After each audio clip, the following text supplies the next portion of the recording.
প্রিয় ভাই বোনেরা, উপস্থিত মুরব্বীবর্গ, এলাকাবাসী ভাইরা, আসসালামু আলাইকুম। কেমন আছেন আপনারা? আচ্ছা, আজকে আপনাদের এখানে জনসভা নেই। আমি কবে এসেছিলাম জানি 2004-এ, 2004-এ না? হ্যাঁ, 2004-এ এই এলাকায় কিন্তু আমি এসেছিলাম, মনে আছে? হয়তো অনেকের সাথে সেদিন দেখা হয়েছিল। তা আজকে আবার আলহামদুলিল্লাহ আল্লাহর মধ্যে বহু বছর পরে এসেছি। আজকে এখানে আসার মূল উদ্দেশ্যটা হচ্ছে যে আপনারা নিশ্চয়ই শুনেছেন, নির্বাচনের আগে আমরা কিন্তু বলেছিলাম যে সারা বাংলাদেশে আমরা অনেকগুলো কাজের মধ্যে মূল দুটো কাজ করতে চাই। একটা হচ্ছে এই খাল খনন, যেটা শহীদ রাষ্ট্রপতি জিয়াউর রহমান শুরু করেছিলেন। আরেকটা হচ্ছে বৃক্ষরোপণ সারা বাংলাদেশে, এটাও শহীদ জিয়া শুরু করেছিলেন। দেশনেত্রী খালেদা জিয়াও এই কর্মসূচি চালু রেখেছিলেন। এই কর্মসূচি আমরা আবার ইনশাল্লাহ বাংলাদেশে চালু করেছি। সেই বৃক্ষরোপণ কর্মসূচির অংশ হিসেবেই আজকে এখানে আমি এসেছি। এখানে বৃক্ষরোপণ আমরা করব। তবে এই যে বৃক্ষরোপণ করব, আমি আসার সময় রাস্তায় দেখলাম অনেকগুলো মানুষ রাস্তার দুই ধারে অনেকগুলো গাছের চারা নিয়ে তারা দাঁড়িয়ে আছে। কেউ কেউ রোপণ করেছেন, কেউ কেউ রোপণ করবেন। যেই চারাগুলো রোপণ হয়নি, আমি খেয়াল করে দেখলাম অনেকে চারা যে মাটিটা থাকে সেই মাটিটা একটা পলিথিন দিয়ে প্রাচানো থাকে, কিন্তু পলিথিনটা শুদ্ধ গর্তের মধ্যে দিয়ে দিয়েছে। তো পলিথিনটা শুদ্ধ যদি গর্তের মধ্যে আপনারা দিয়ে দেন তাহলে তো জানেন যে গাছটা নষ্ট হয়ে যাবে। তো যারা যারা এই কাজটা করেছেন দয়া করে সকলে ওই পলিথিনটা খুলে নিয়ে মাটি সহ গাছটা মাটিতে রোপণ করুন, নাহলে তো গাছটা বৃক্ষরোপণ আমাদের গাছটা মরে গেলে তো নষ্ট হয়ে যাবে, তাই না? সেই জন্য সকলকে আমাদেরকে যত্ন সহকারে এই কাজটি করতে হবে। এবং এই যে দেখেন বর্ষাকালে বৃষ্টি হয়। আচ্ছা ভাই, আগে ডাক দেওয়া শেষ করি তারপরে স্লোগান দেয়, এখন না, আস্তে আস্তে।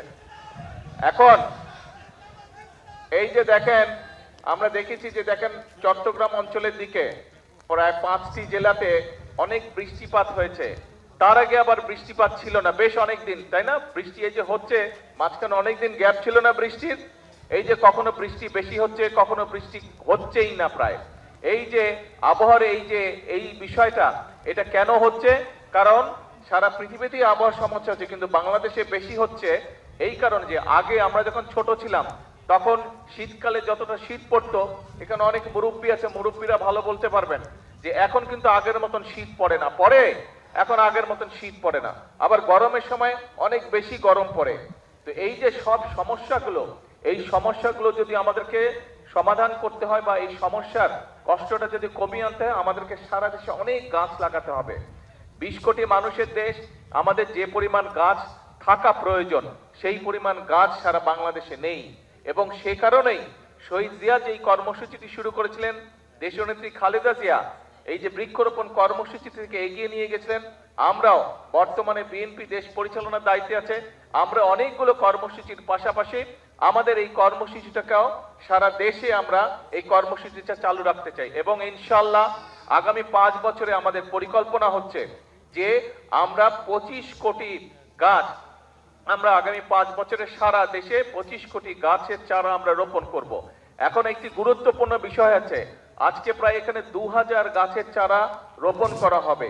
যারা যারা যে গাছের চারাটি রোপণ করবেন, আপনাদের দায়িত্ব কিন্তু আজকে রোপণ করে চলে গেলেই কিন্তু, শুধু রোপণ করলেই কিন্তু কাজ শেষ হয়ে যাচ্ছে না। একটি শিশু যখন ভূমিষ্ঠ হয়, শিশুটা ভূমিষ্ঠ হলেই কিন্তু বাবা মায়ের কাজ শেষ হয়ে যায় না, বরং শিশুটা ভূমিষ্ঠ হবার পরে শিশুটাকে যত্ন সহকারে গড়ে তোলা, যত্ন সহকারে মানুষ করাই হচ্ছে সবচেয়ে আসল কাজ। কাজেই এই গাছটা যেটা আপনারা আজকে রোপণ করবেন, এই যে 2000 গাছের চারা রোপণ করা হবে, এই গাছটা কিন্তু শিশু গাছ, আজকে শিশুর মতন এটিকে বড় করতে হবে। কাজেই যারা যারা গাছের চারাটি রোপণ করবেন তাদের কাছে আমার অনুরোধ থাকবে, এবং যেই বাড়ির সামনে গাছটি রোপণ করা হচ্ছে সেই বাড়িতে যারা বসবাস করবেন অথবা আশেপাশে যদি দোকান থাকে, প্রত্যেকের কাছে আমার অনুরোধ থাকবে, আহ্বান থাকবে যে গাছটি একটা সাইজে বড় না হওয়া পর্যন্ত দয়া করে গাছটিকে যে যতটুকু পারেন, যেভাবে পারেন গাছটিকে দয়া করে যত্ন করবেন যাতে গাছটি বড় হতে পারে। কারণ এই গাছটি যদি বড় হয় আপনি বুক ভরে শ্বাস নিতে পারবেন।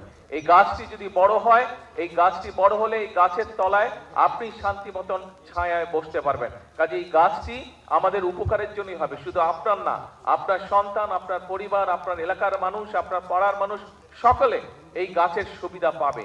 গাছটি গরমকালে যখন গাছটি বড় হবে, গরমকালে যখন বাতাস হবে গাছটিতে, সেই বাতাসের যে যে শান্তির স্পর্শ বাতাস সেটিও আপনি পাবেন। কাজেই আসুন, আমরা যদি আমাদের এলাকাটাকে সুন্দর করতে চাই, আমরা যদি আমাদের দেশটাকে সুন্দর করতে চাই, তাহলে অবশ্যই আমাদেরকে এই গাছের যত্ন নিতে হবে, বৃক্ষরোপণ করতে হবে।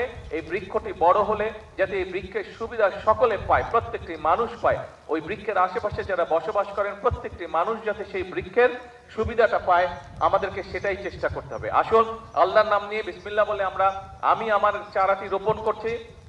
যারা যারা এখনো রোপণ করেননি তাদেরকে অনুরোধ করব, কিন্তু মূল কথা হচ্ছে যে শুধু আজকে রোপণ করে চলে গেলেই হবে না, গাছটির যত্ন নিতে হবে যাতে গাছটি বড় হতে পারে। আপনি যেরকম সন্তানকে দেখেন বড় হতে, সন্তান যত বড় হয় আপনার বুকটা ভরে ওঠে আনন্দে, ঠিক এই গাছটি যারা যারা রোপণ করছেন বা গাছের যাদের দোকানপাট বাসা বাড়ির আশেপাশে বা সামনে এই গাছের চারাটি রোপণ করার পরে গাছটি যখন বড় হবে, দেখবেন সন্তান বড় হওয়ার যে আনন্দ, ঠিক গাছটি যখন যত বড় হবে দেখবেন একই রকম আপনি আনন্দ পাবেন। আসুন, আল্লাহ দেওয়া এই নিয়ামত, এই আনন্দটি আমরা আজকে সকলে ভাগ করে নেই। হ্যাঁ, আপনারা আজকে যারা 2500, 2000 না, এখানে 2500 গাছ রোপণ করা হবে। যারা 2500 গাছের চারা রোপণ করবেন তাদের সকলকে আমি অনুরোধ করব, আসুন সুন্দরভাবে আমরা চারাটি রোপণ করি, আমরা একসাথে আজকে 2500 চারা রোপণ করি আগামী 2 মিনিটের মধ্যে। হ্যাঁ, আচ্ছা, বৃক্ষরোপণ উপলক্ষে একটা সুন্দর স্লোগান আমরা তৈরি করেছি, বৃক্ষরোপণে সাজাই দেশ সবার আগে, বৃক্ষরোপণে জোরে, বৃক্ষরোপণে সবার আগে, হলো না, আরো জোরে বলতে হবে, বৃক্ষরোপণে সবার আগে। আচ্ছা, বিসমিল্লাহ বলে আমরা গাছের চারাটি রোপণ করি।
প্রধানমন্ত্রী তারেক রহমান শুরুতে নারকেলের গাছের চারা রোপণ করলেন, এখন নিম গাছের একটি চারা রোপণ করছেন। বলা হচ্ছে এই অঞ্চলের উপকূলীয় অঞ্চল যেহেতু, ফলে এখানকার আবহাওয়ার জন্য উপযোগী যে গাছের চারা সেগুলোই রোপণ করা হচ্ছে। একযোগে প্রধানমন্ত্রী তারেক রহমানের নেতৃত্বে 2500 গাছের চারা এখন রোপণ করা হচ্ছে। প্রধানমন্ত্রী কাজের উদ্বোধন করলেন এবং আশপাশের যে খালপাড়ের দুপাশেই বিএনপি নেতাকর্মীরা প্রত্যেকে একটি করে গাছের চারা রোপণ করছেন এবং এই গৌরনদীর শরিকল বাটাচর খালের দুই পাশেই এই প্রধানমন্ত্রী এই বৃক্ষরোপণ কর্মসূচির উদ্বোধন করলেন। এবং প্রধানমন্ত্রী আজকে শুধুমাত্র এই গৌরনদীতেই বৃক্ষরোপণ করছেন না, বরিশালের 30 গোডাউন এলাকায়ও তিনি আরেকটি বৃক্ষরোপণ কর্মসূচির উদ্বোধন করবেন। খানিক বাদেই তিনি এই বরিশালে এসে পৌঁছেছেন এবং এসে তিনি বৃক্ষরোপণ করছেন। তবে বৈরী আবহাওয়ার মাঝে এবার কোনো জনসভা রাখা হয়নি বরিশালে, শুধু বৃক্ষরোপণ এবং সেই সঙ্গে আপনারা জানেন যে ফ্যামিলি কার্ড বিতরণের যে কর্মসূচি বর্তমান সরকার রয়েছে, সেই কর্মসূচির অংশ হিসেবে এখানে যারা সুবিধাভোগী, ফ্যামিলি কার্ডের সুবিধাভোগী সেই নারীদের সাথে তিনি মত বিনিময় করবেন এবং প্রধানমন্ত্রী পুরো জায়গাটি আসলে ঘুরে দেখছেন। তিনি শুধুমাত্র গাছ লাগিয়ে বা গাছের চারা রোপণ করেই তিনি তার কাজ শেষ করেননি। তো ফলে প্রত্যেকটি জায়গায় তিনি ঘুরে দেখছেন যাতে করে গাছের যত্ন করা হয়। শুধু গাছের চারা রোপণ করলে হবে না, সেই সঙ্গে গাছের চারার যেন যত্ন করা হয় সেই আহ্বানও তিনি জানিয়েছেন। এবং দুপাশেই বিএনপির প্রচুর নেতাকর্মী কিন্তু দাঁড়িয়ে আছেন যারা গাছের চারা এখন রোপণ করছেন। কেউ কেউ এরই মধ্যে গাছের চারা রোপণ করেও ফেলেছেন এবং প্রধানমন্ত্রী বিভিন্ন জায়গায় বিভিন্ন প্রজাতির গাছের চারা